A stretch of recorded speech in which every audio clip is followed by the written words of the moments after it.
कहे दिल लगा लिया,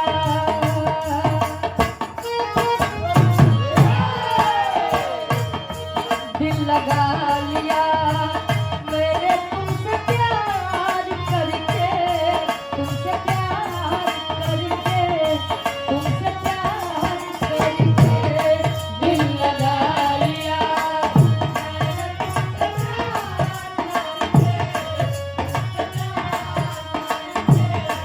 तुमसे प्यार करके दिल लगा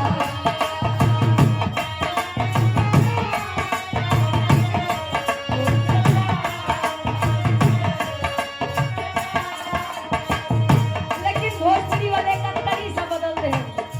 दुल्हैया कहे छाने छाने बदले, ए सूरज भैया दुल्हैया कहे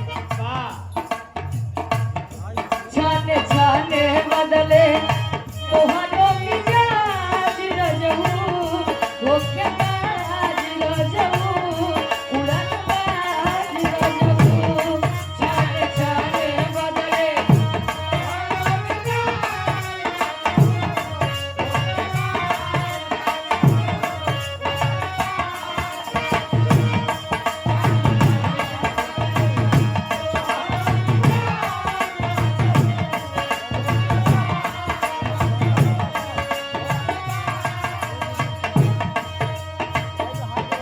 छाने छाने बदले,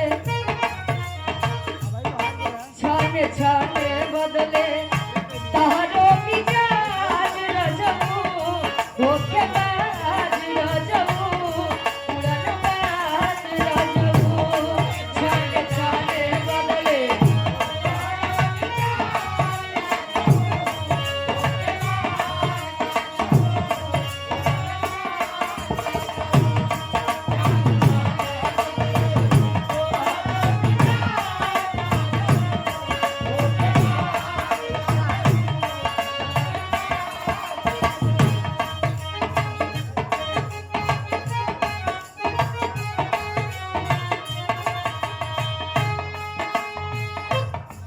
दुल्हन कहे बारे गरीबी, संसार में सब कुछ मिल जाए ठीक है, लेकिन गरीबी, गरीबी अच्छे अच्छों को कहां से कहां पहुंचा देती है। बारे समय संसार में सबसे बलवान समय होता है, केतना समय कहां से कब बदली जाए एका केहू नहीं देखेगा। कोनो गुलाम करे नहीं के फरमाइश पूरा करे खातिर, सब पूरा करे खातिर करवाए तो नहीं का, लेकिन उधार दुल्हैया कहेगा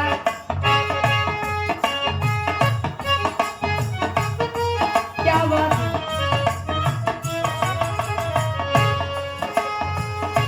करा हो चालीला टटोके ला सोनार सैया जी, क्या बात चालीला टटोके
नहीं पूछत बा।